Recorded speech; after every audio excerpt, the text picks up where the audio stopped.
집사님께서 성가대 하시고 또 이 유튜브에 설교 올리고 나서부터 아주 바빠졌어요. 또 우리 교인들이 그러더라고요. 목사님이 이 설교 동영상을 하고 나서부터 목사님 태도가 너무 딱딱해졌다고. 예.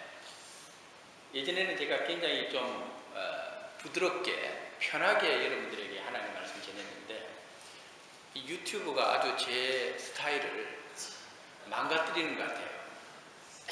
저도 힘들어요, 솔직히. 아직까지는 그 댓글에 안티 글이 없어서 다행이라고 생각을 합니다만은 제 마음에 거룩한 부담감이 가면 갈수록 들어요. 오늘 우리 성가대 찬양 참 감사하고 또 찬양할 때의 동영상도 너무 은혜롭게 잘 선택을 해주셔서 감사합니다. 성령 하나님은 우리가 잘 아는 대로 삼위 하나님 가운데 한 분으로서 인격적인 분이십니다. 제가 여기서 인격적이라고 하는 표현을 쓰는 것은 사도 바울이 고린도전서 3장 16절과 17절에 이렇게 표현을 하고 있는 것을 봅니다.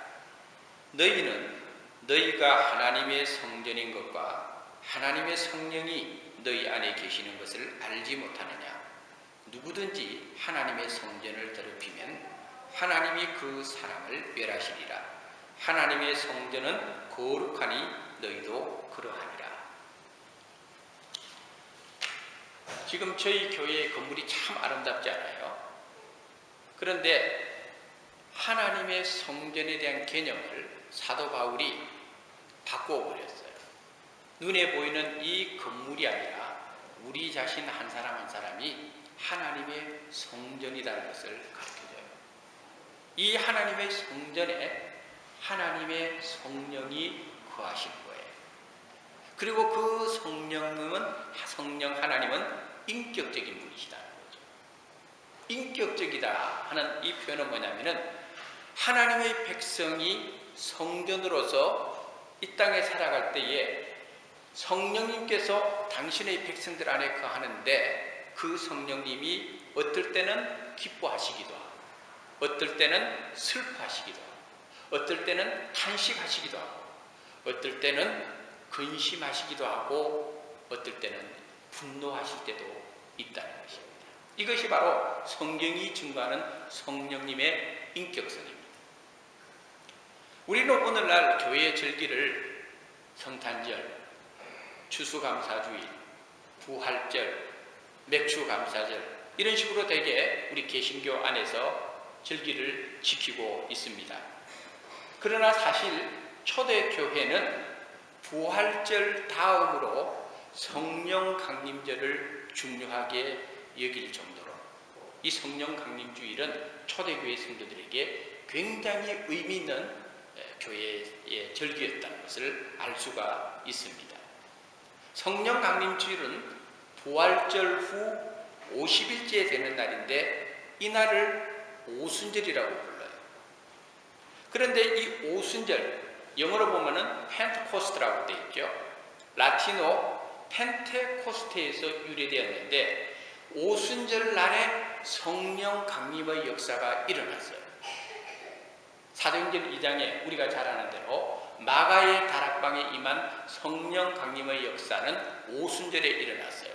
그래서 같이 연결해서 오순절 성령 강림이라고 이렇게 부르는 것입니다. 오순절 성령 강림이 주는 의미가 굉장히 큽니다. 첫째는 오순절 성령 강림 사건은 구약과 신약을 잇는 다리 역할을 해요. 구약과 신약을 잇는 다리 역할을 오순절 성령 강림 사건을 통해서 발견할 수가 있어요. 또 한 가지는 오순절 성령 강림 사건을 통해서 신약과 교회사를 잇는 다리 역할을 해요. 이만큼 오순절 성령 강림의 사건은 우리 기독교인들에게 초대교회 당시부터 중요한 절기로 인식되어 왔던 것을 볼 수가 있습니다. 그러나 그 무엇보다도 오순절 성령 강림 사건이 주는 가장 중요한 의미는 무엇이냐면 부활하시고 승천하신 예수님께서 성령으로 이 땅에 지금 당신이 택한 백성들과 함께 지금 오늘 이 시간 우리와 함께 계신다는 사실을 증언하는 것이 바로 이 성령 강림 사건의 가장 중요한 의미가 되는 것입니다. 오늘은 성령 강림 주일을 지키게 됩니다. 사도행전 1장에 보면은 예수님께서 감람산에서 승천하시기 전에 제자들에게 말씀하신 것이 있었습니다. 사도행전 1장 4절에 보니까 예수님께서 제자들에게 하신 말씀이 너희는 예루살렘을 떠나지 말고 아버지께서 약속하신 것을 기다리라 이렇게 말씀을 해주셨어요. 그 예수님께서 하신 말씀을 딱 두 단어로 중요한 것을 요약하자면은 하나는 뭐냐면은 기다리라, 하나는 뭐냐면은 떠나지 말라. 떠나지 말고 기다리라. 제자들 입장에서는 무엇을 어디를 떠나지 말아야 되느냐? 예루살렘을 떠나지 마라. 무엇을 기다려야 되느냐? 성령을 기다려야 된다. 제가 지금부터 약 11개월 전에 바로 이 사도행전 1장 4절에 있는 말씀을 중심으로 해서 예루살렘을 떠나지 말고 약속한 것을 기다리라 하는 제목을 가지고 여러분들에게 설교를 한 적이 있어요. 여러분들이 설교를 기억하시는 분도 있을 것이고 아마 대부분이 기억하지 않는 것이 또 그게 또 은혜로워요. 설교도 다 기억하는 성도들이 있잖아요. 했던 설교를 반복하기 어려워요. 근데 자꾸 잊어먹으면요 그것도 좋아요.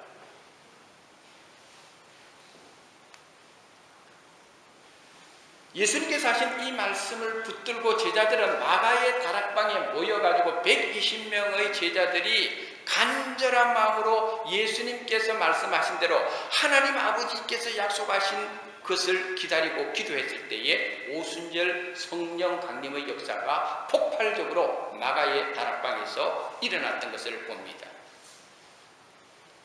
그러므로 성령 강림절은 예수님께서 약속하신 성령이 모여있던 사도들과 여러 제자들 위에 내려오신 날입니다. 성령 강림절은 주님의 제자들이 그날에 집단적으로 성령의 역사하심을 강력하게, 성령의 임재하심을 강력하게 체험한 날입니다.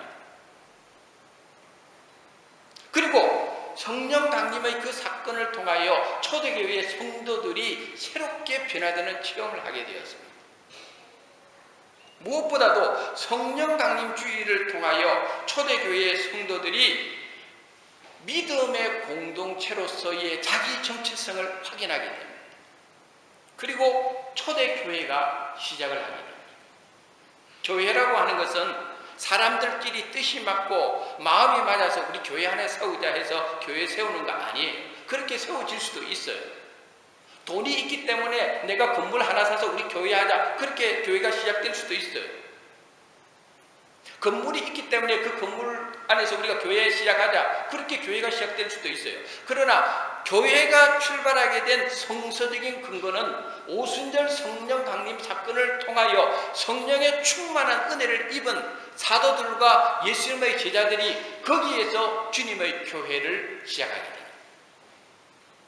인간의 뜻에 의해서 교회가 시작되는 것이 아니라는 말입니다. 그러므로 성령에 의해서 붙들림 받아서 세워진 교회는 함부로 교회를 무너뜨릴 수가 없고 그 교회는 문을 닫을 수도 없어요. 저는 여기 호주교회들을 볼 때마다 지난 금요일에도 우리 호주교회 목사님들하고 저희 교회에 모여서 회의를 할 때도 너무너무 안타까운 것이 교회마다 20명 모인다, 15명 모인다는데 그 교회들이 가지고 있는 그 건물들 값이 엄청나요. 수십억 대, 100억 대. 그런데 이제 교인들이 자꾸 호주교회 떠나니까 교회가 문을 닫는 거예요. 파이널 서비스 드리고요. 그러나 마태복음 16장에 보면은 예수님께서 말씀하시기를 시몬의 베드로의 고백 위에 내 교회를 세우리니 음부의 권세가 이기지 못한다고 그랬어요. 주님의 교회가 성령의 붙들림 받아서 세워지고 성령의 붙들림 받은 당신의 백성들로 인해서 주님의 교회가 형성되면요, 아무리 세월이 지나고 아무리 세속적인 물결이 오더라도 하나님의 교회, 성령의 붙들림 받은 교회는 결코 문을 닫지 않는 것을 우리는 알아요.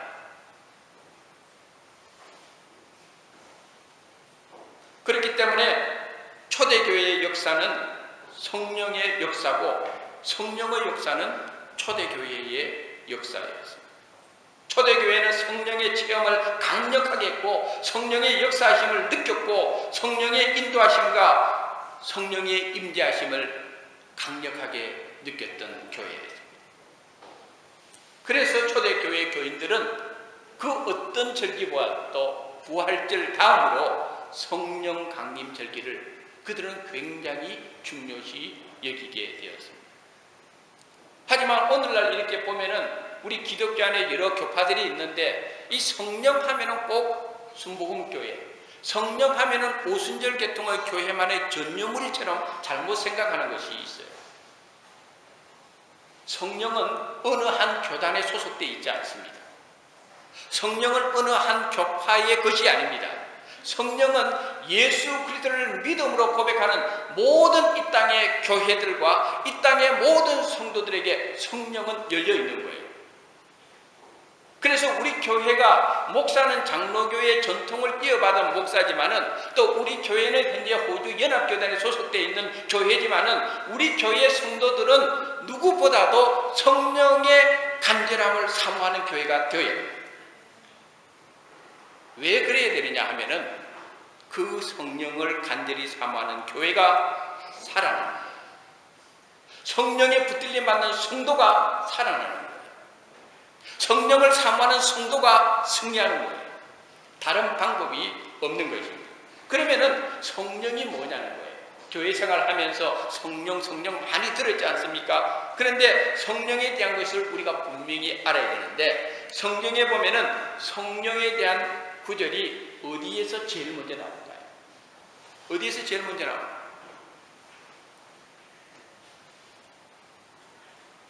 우리 목사님은 꼭 주일날 내가 모르는 것만 물어봐 이런 분들이 있죠. 예. 사실은 전부 다 모르는데 여러분 창세기 1장 1절에 보면요 태초에 하나님이 천지를 창조하시니라 그렇게 되어 있어요. 그 다음에 2절에 보면요 땅이 혼돈하고 공허하며 흑암이 깊음 위에 있고 그 다음 구절이 중요해요. The Spirit of God, 하나님의 성령이 수면 위에 운행하시니라 이렇게 되어 있어요. 그러니까 성경에 나타나는 성령에 대한 최초의 기록은 창세기 1장 2절에 하나님의 영이 수면 위에 운영하시더라. 거기에서부터 하나님의 영을 말해주고 있는 것을 볼 수가 있습니다.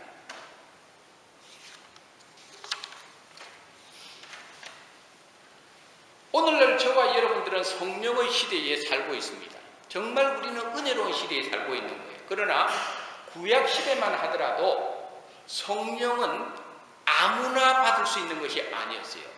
특별한 사람들만, 제한된 사람들만 성령의 은혜를 누렸어요. 대표적으로 하나님이 택한 선지자들에게 하나님의 영이 임했기 때문에 선지자들은 선지자의 사명을 수행했던 것을 볼 수가 있습니다. 제가 3주 전에 설교를 했지요. 그 부분에 대해서 하나님의 영이 임하니 다윗같이 믿음의 사람들에게 하나님의 영이 임했어요. 그래서 사울이 악신에 걸렸을 때에 다윗이 음악을 통해서 사울 왕에게 임했던 악신을 물리치는 것을 볼 수가 있어요. 다윗에게는 하나님의 영이 강력하게 임재했던 것을 봅니다. 그리고 그 다윗에게 임한 하나님의 영은 그의 일생을 통해서 지속됐던 것을 봅니다. 그러나 오늘 우리 시대에는 어떠느냐? 지금 우리 시대에는요 제한된 몇몇 사람만이 성령을 체험하는 것이 아니라 성령의 은혜를 사모하는 많은 이 땅의 백성들이 요한계시록의 표현대로 하면은 셀 수 없는 무리들이 지금은 성령의 감동을 받고 성령의 능력을 받고 성령의 사람으로 전 세계에서 성령의 사람들이 일어납니다. 제가 늘 하나님 앞에 기도하는 것 중에 하나는요 하나님 우리 멜번 중앙교회가 거룩한 성령의 교회로 일어서게 하옵소서. 우리 멜번 중앙교회를 섬기고 있는 이 엄정길 목사가 성령의 사람으로 일어나게 하옵소서. 우리 멜번 중앙교회 구성원 한 사람 한 사람이 성령의 사람으로 일어나게 하옵소서. 이것만큼 간절한 기도 같고 이것만큼 절박한 기도가 사실은 없는 거예요. 성경에 보면은요, 성령의 역사가 풍성하게 일어났는데 세례 요한은 이렇게 말합니다. 나는 너에게 물로 세례를 주려니와 내 뒤에 오시는 메시아는 성령으로 세례를 주시리라. 예수님을 통하여 성령의 세례하시는 역사가 일어나는 거예요. 그리고 예수님께서 마태복음 3장 16절에 세례받을 때에 공중에서 성령이 비둘기같이 내려왔다고 기록되어 있어요. 마태복음 4장에 보면은 예수님께서 공생애를 시작하시기 전에 광야에서 40일 동안 금식 기도할 때에 마태복음 4장 1절에 보면은 예수께서 성령에 이끌려 광야로 나갔어요. 부활하신 예수님께서는 오늘 우리 성경 본문의 말씀처럼 제자들에게 성령을 약속하셨어요. 그리고 오순절에 성령의 역사가 분명히 임했던 것을 교회의 역사를 통하여 우리는 또 성경을 통하여 분명히 알 수가 있는 것입니다. 이것이 바로 성령입니다. 그러면 성령은 무엇이냐? 여러분, 우리는 이 세상을 살아가면서 뭔가 힘이 있어야 한다고 생각합니다. 그거는 모든 인류의 오래된 고민이었어요. 인류는 생각합니다. 무엇이 우리 인생에 있어 가장 중요한 것인가? 경험주의 철학자 베이컨은 아는 것은 힘이다 그랬죠. 그리고 패는 무기보다 강하다는 말도 있죠. 사람들은 예로부터 아는 것이 힘이구나, 지식이 힘이구나, 틀린 말은 아닙니다.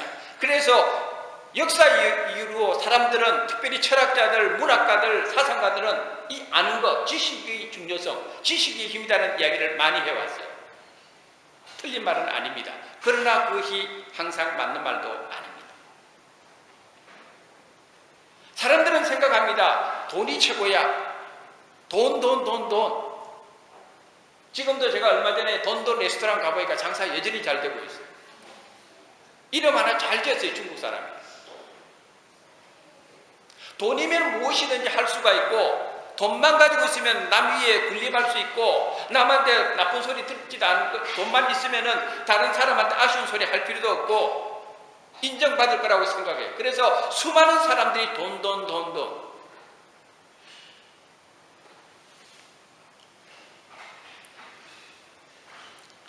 제가 지난 금요일에 고주 목사님들하고 만나서 회의를 할 때도 그래요. 그 사람들 머릿속에 가지고 있는 것은, 저는 이 돈이라는 것에 대해서 굉장히 많이 예민한 사람들이구나 느꼈어요. 주님의 교회가 어떻게 하면 그들 가운데에서 다시 거룩한 리바이벌, 회복이 일어나느냐 고민하는 것이 아니라, 교회 프로퍼티를 가지고 어떻게 운용하고 어떻게 이자를 받아내서 어떻게 목사를 먹여 살리고 교회를 어떻게 할 것인가, 이 생각만 하고 있어요. 너무 답답해 죽겠어요. 교회의 존재의 의미가 무엇입니까? 목사의 존재의 의미가 무엇입니까? 정말 거룩한 하나님의 영이 임하는 교회를 만드는데 관심은 별로 없는 것 같은 안타까운 생각이 들어서 회의를 마치고도 마음이 찝찝해. 그래서 나는 하나님 앞에 금요일날 밤에 기도할 때에, 하나님, 우리 멜번 중앙교회를 통하여 거룩한 성령의 역사가 폭발적으로 일어나서 그 폭발력이 이곳에 잠자고 있는 호주의 교회 교인들을 깨워 주시옵소서. 그런 기도를 하지 아니할 수가 없는 거예요.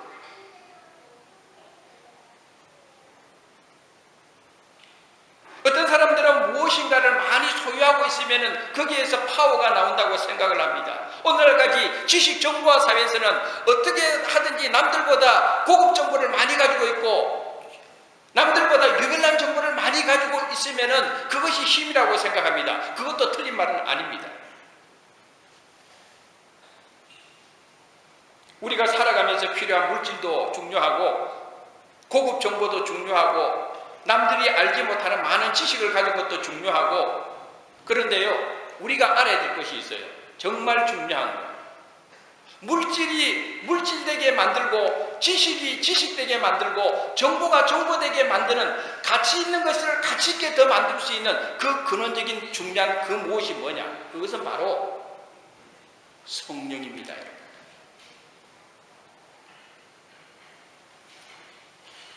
그 성령님은 당신의 백성들이 있어야 될 곳에 있게 만드는 것입니다. 그 성령님은 당신의 백성들이 떠나야 될 곳은 떠나게 만들어요. 그 성령님은 당신의 백성들이 알아야 될 것은 알게 만들어요. 그 성령님은 당신의 백성들이 판단해야 될 것은 판단하게 만들어요. 그 성령님은 당신의 백성들이 거부해야 될 것은 거부하게 만들어요. 그래서 성령에 붙들린 사람은 명확해요. 그리고 성령에 붙들린 사람은요, 영은 영으로서 통한다고요. 예전에는요, 이 사람도 흥, 저 사람도 흥 했는데요, 성령에 붙들림 받고 나면은요, 알 수가 있어요. 왜? 하나님의 영은, 정말 하나님의 영은 그 영을 알아봐야 돼요. 옛날에 무협지에 보면은 고수가 고수를 알아본다 했죠. 그런데요, 하나님의 영에 정말 붙들림 받은 사람은요, 영을 분별할 수 있어요. 여러분 그걸 알아야 돼요. 영을 분별할 수가 있어요.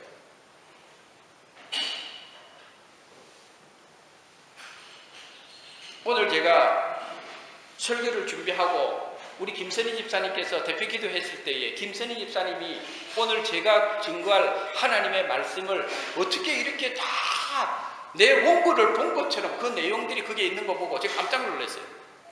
디모데후서 1장 7절에 보니까 하나님이 우리에게 주시는 마음은 근심하는 마음이 아니요 오직 사랑과 능력과 근심하는 마음이에요. 결제하는 마음이에요.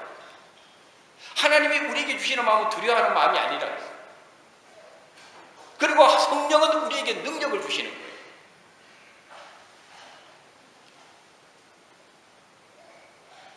그래서 하나님의 영에 붙들림 받은 사람은요, 진리가 무엇인지를 알아요. 평생을 통하여 인간이 진리를 추구하잖아요. 진리가 무엇입니까? 진리가 어디에 있습니까? 그런데 요한복음 8장에 보면은요, 예수님께서 말씀하시기를 진리를 알지니 진리가 너희를 자유케 하리라 그랬어요. 그러면 진리는 누구냐? 진리는 예수님이에요. 성령님이 아니고서는 예수님을 나의 구세주로 고백할 수 없다고 그랬어요. 그러므로 우리가 성령에 붙들림 받은 사람은요, 예수님을 제대로 알아요.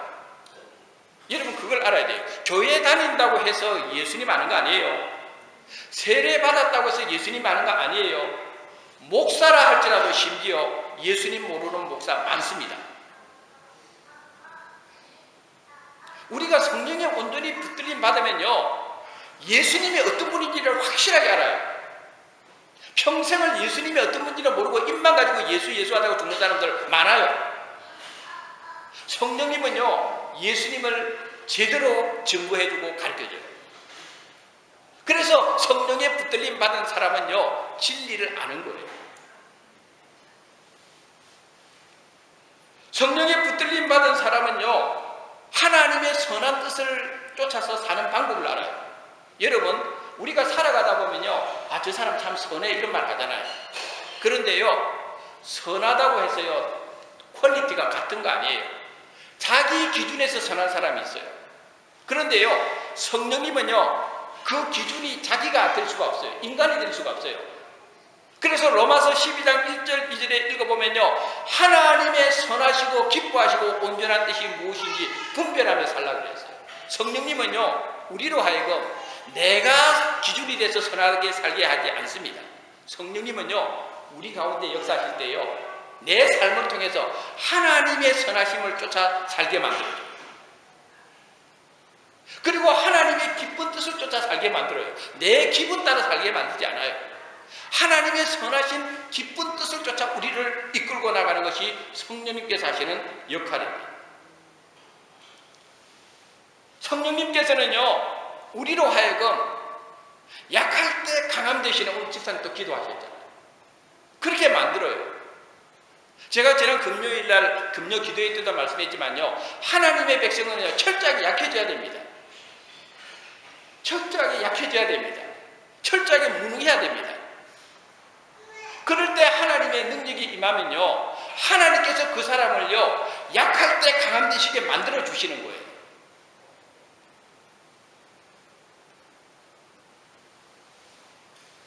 성령님께서는요 우리로 하여금 결정적으로 중요하게 만드는 것이 뭐냐면요, 죄인된 우리를 의인으로 만드시는 능력을 가지고 있어요.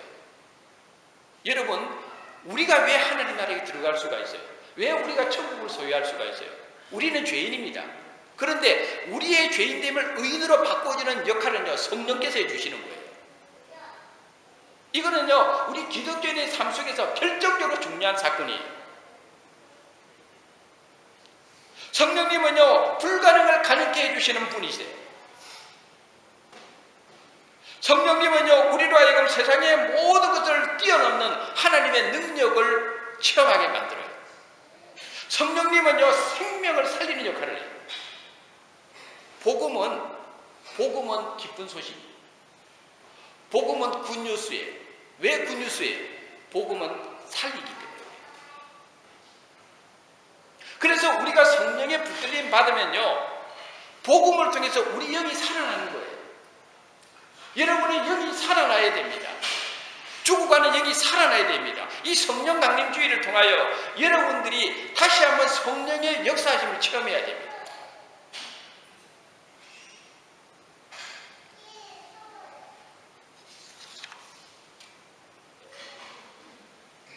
그러므로 우리는 성령의 붙들림 받기 위해서 몇 가지 우리가 영적으로 깨어서 우리가 성령님의 역할에 대해서 우리가 알아야 되고 사모해야 될 부분이 있는데, 우리들의 매일매일의 삶 속에서 제일 중요한 것은요 성령의 충만함을 구하고 살아요.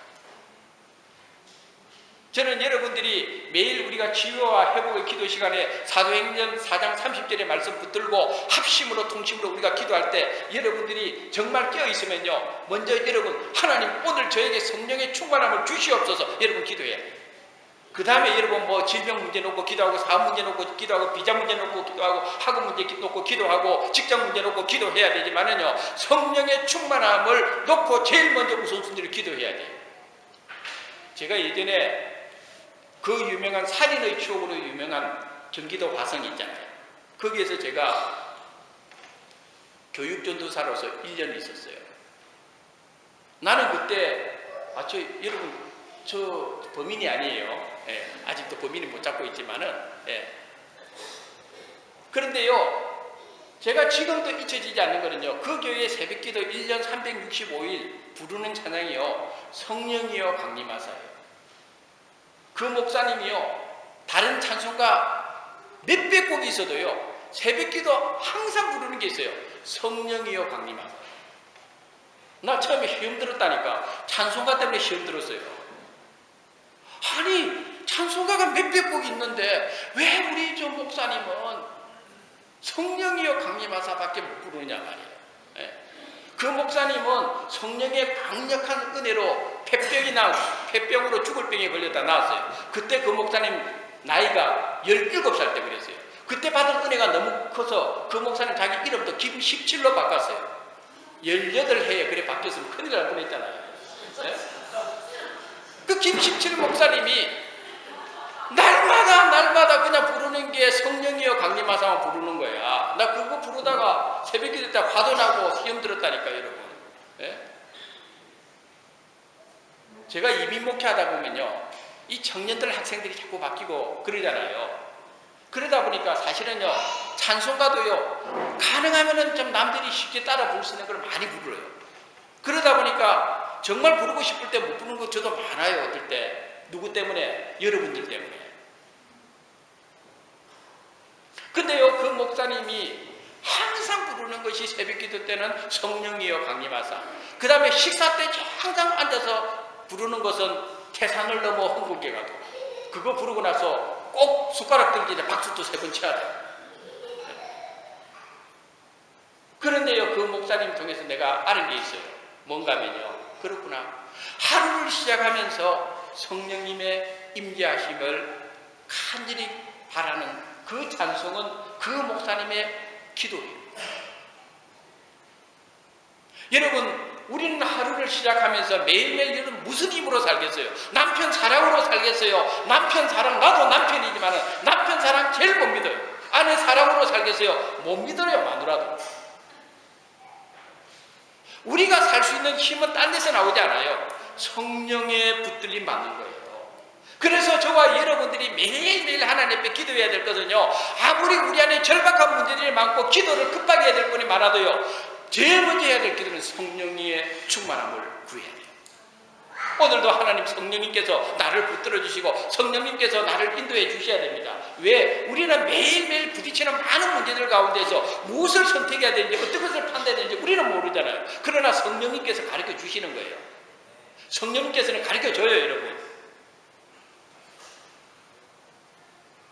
왜 다윗만 여러분 하나님의 음성을 들어야 됩니까? 왜 모세만 하나님의 음성만 들어야 됩니까? 왜 여러분들의 성경은 그들만이 그렇게 받았다고만 생각하고 그것이 여러분들이 그 주인공이 된다는 것을 왜 생각하지 못하는가? 하나님은 지금도 성령을 통해서 우리 가운데 있는 거예요. 예수님께서 말씀하셨어요. 두세 사람이 모인 곳에는 나도 그들 중에 있느니라. 그 영어 성경 특별히 보면은 킹 제임스 버전에 보면요, in the midst of 그랬어요. 중심에 있는 거예요. 여러분, 굉장히 중요해요. 교회 안에 3명이 모여 있다 해가지고 예수님이 함께 있다 했는데요, 그 3명의 생각이 딴 데 있으면 예수님은 중심에 있는 것이 아니고 변두리에 계셔요. 근데 정말 우리가 예수님의 이름으로 모여 있으면요, 예수님께서 in the midst of us, 우리 가운데 정말 계시는 거예요. 여러분들이 정말 이 예배 시간에 성령의 은혜를 사모하고 간절한 마음으로 예배를 드리고 말씀을 받을 때에 성령님은 지금 여러분에게서 멀리 떠나 계시는 것이 아니라 성령께서 여러분 안에 거주하면서 여러분 가운데 역사하기를 원하신다는 걸 알아야 돼요. 그래서 우리는 날마다 성령의 충만함을 놓고 기도해야 돼요. 또 한 가지는 우리는 성령의 충만함을 받은 사람은요, 오늘 제가 주보에 나와 있는데 사도행전 1장 4절에 있는 말씀처럼요, 성령의 붙들림 받은 사람은요, 예수님을 증거하고 살아야 돼요. 여러분들이 전도해야 된다 이 말이에요. 나 혼자 가는 천국이 아니에요. 창세기 19장에 보면 소돔과 고모라가 하나님의 심판을 받아가 멸망할 때에, 그때에 하나님의 천사가 와서 천사 둘이서 누구누구를 데리고 나가나요? 그들의 양손에 롯과 롯의 아내, 롯의 두 딸, 이 양손에 다 붙들고 나가는 거예요. 왜? 그게 있으면 멸망하니까. 여러분들이 이 땅에 살면서 예수님을 여러분들이 증거할 수 있어야 돼요. 복음을 여러분 전할 수 있어야 돼요. 그냥 여러분들 이 교회에서 듣기 좋은 설교가 아니라 여러분들이 삶의 현장에 나가서 예수 그리스도를 증거해야 돼요. 예수님을 증거하는 것이 여러분 안에 성령의 충만함이 있다는 증거예요. 그러므로 여러분들이 누구 앞에 가서도 예수 믿으라고 말 한마디 할 줄 못한다 하면은요, 여러분 안에 있는 성령님은요, 계시지만 그 성령님은 인격적인 분이기 때문에 성령님은요, 근심하는 거예요. 제가 작년에 매년 우리가 소구 영신 예배를 드리면서 금년에 내게 주시는 말씀, 그걸 여러분들을 제가 강조하고 저도 그걸 기도 제목으로 삼아요. 작년에 저에게 주신 말씀이 뭔가 하면요, 성령을 근심케 하지 마라. 저는요, 하필이면 우리 교인들도 다 봤잖아요. 목사가 어떤 말씀이 나올까 여러분들도 다 관심을 가졌는데 저 솔직히 그때 굉장히 부끄러웠어요. 왜냐하면은 하나님께서 얼마나 그거 했으면 엄정길 목사의 1년 동안 기도의 제목은 성령을 근심케 하지 말라. 그거 줬다. 그래서요, 맞다. 내가 목사로서 생활하지만은 얼마나 성령을 근심케 했기에 하나님께서 금년 한 해 주시는 말씀을 성령을 근심케 하지 말씀을 주셨나, 그거 생각하기 때문에 저는 지금도 해는 바뀌었지만은 지금도 하나님 제가 성령을 근심케 하지 않게 해 주시옵소서 기도합니다.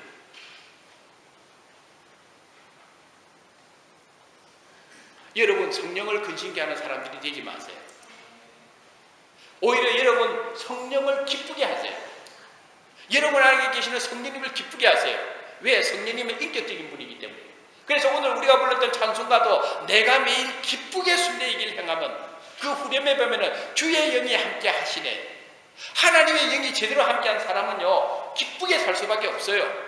조금 답답한 일이 있어도요 극복해요. 조금 힘든 일이 있어도 극복해요. 조금 괴롭고 길이 안 보이는 상황이 있다 할지라도요 성령님을 붙들고 성령님이 내 안에 거주하고 성령님 안에 내 모든 것을 거는 사람은요 그게 문제가 되지 않아요. 환경을 보지 않고 상황을 보지 않고 내 자신도 보지 않고 오직 성령만 붙들림, 성령님의 붙들림 받는 사람은요 담대해요.